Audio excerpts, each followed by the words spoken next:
सबसे ज्यादा प्रोटेक्शन उस कंट्री के प्रेसिडेंट या प्राइम मिनिस्टर को ही मिलती है। तो दोस्तों आज की वीडियो में हम आपको कुछ सबसे प्रोटेक्टिव लीडर्स के बारे में बताएंगे और जानेंगे कि उन्हें प्रोटेक्ट करने वाली सिक्योरिटी प्रोटेक्ट करने में किस हद तक जा सकती है। लेकिन इससे पहले अगर आप चैनल पे नए हो तो चैनल को सब्सक्राइब कर बेल आइकन को जरूर दबा लें, जिसमें ऐसे ही इंटरेस्टिंग अपडेट्स आपको मिलते रहे।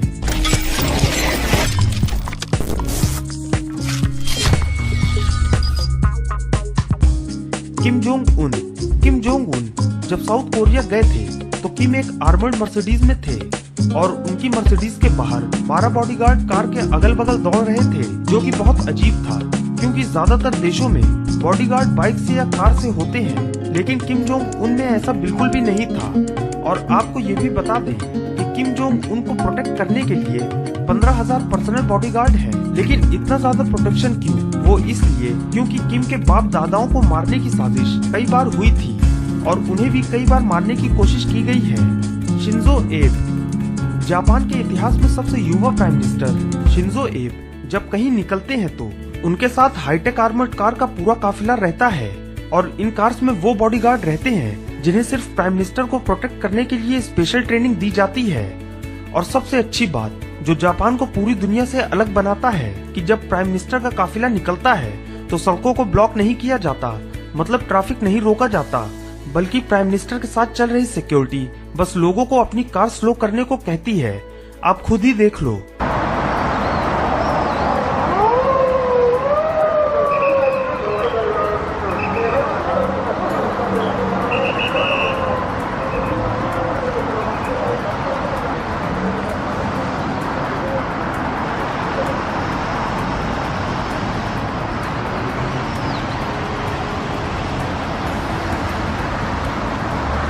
Queen Elizabeth II, Great Britain की रानी एलिजाबेथ II, जिनकी सिक्योरिटी में ब्रिटिश सरकार का बहुत पैसा खर्च होता है और इतनी सिक्योरिटी महारानी के लिए होना कोई इत्तेफाक की बात भी नहीं है क्योंकि रानी को कई बार मारने की साजिश की गई है।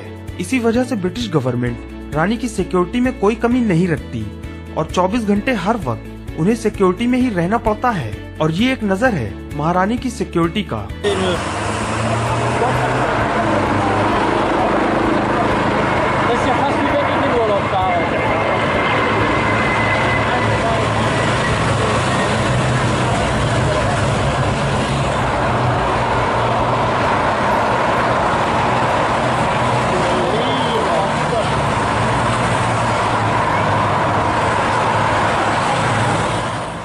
अल्फा कॉन्डे, ग्याना के प्रेसिडेंट अल्फा कॉन्डे, जिन पर 2011 में कुछ लोगों ने मारने के लिए हमला किया था, जिसकी वजह से अल्फा कॉन्डे की सिक्योरिटी में आगे 10 बाइक सवार पुलिस ऑफिसर, पर्सनल बॉडीगार्ड और कई मिलिट्री ट्रक्स रहती हैं। आप अल्फा कॉन्डे की इस वीडियो में देख ही सकते हैं कि ये कितनी ज्यादा टाइट सिक्योरिटी में रहते हैं। डोनाल्ड ट्रंप के प्रेसिडेंट बनने से पहले भी वो एक अरबपति है और हमेशा से डोनाल्ड ट्रंप ने फॉर्मल सीक्रेट सर्विस एजेंट और नेवी सील स्पेशल फोर्स के मेंबर्स को अपनी सिक्योरिटी के लिए यूएस गवर्नमेंट से हायर किया करते थे। लेकिन जब से डोनाल्ड ट्रंप प्रेसिडेंट बने हैं आप इनकी सिक्योरिटी देख ही सकते हैं। और CNN के एक अनुमान के मुताबिक डोनाल्ड ट्रंप और उनकी फैमिली को प्रोटेक्ट करने में रोज 6 करोड़ रुपए से भी ज्यादा पैसे खर्च होते हैं।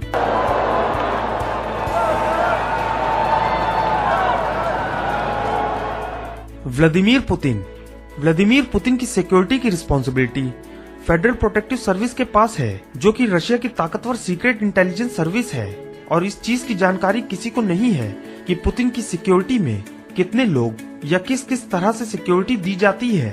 लेकिन एक न्यूज के मुताबिक 50,000 से ज्यादा एजेंट पुतिन को सिक्योरिटी देते हैं। जी जिनपिंग, चाइना के टॉप लीडर्स और जी जिनपिंग के सिक्योरिटी की responsibility central security bureau of communist party China की है और सिर्फ जी जिनपिंग की ही सिक्योरिटी में 8,000 से ज्यादा मेंबर्स लगे होते हैं, जिन्हें अलग अलग 7 टास्क में डिवाइड किया जाता है। और ये सिक्योरिटी एजेंट इतने काबिल होते हैं कि मुसीबत आने पे अपने दोनों हाथों से एक साथ गन चला सकते हैं। और एक चीज ये नोटिस करिए कि जिनपिंग के साथ चल रही कार्स के दरवाजे अक्सर खुले होते हैं, जिसमें किसी भी मुसीबत में सिक्योरिटी एजेंट तुरंत अपना काम कर सके।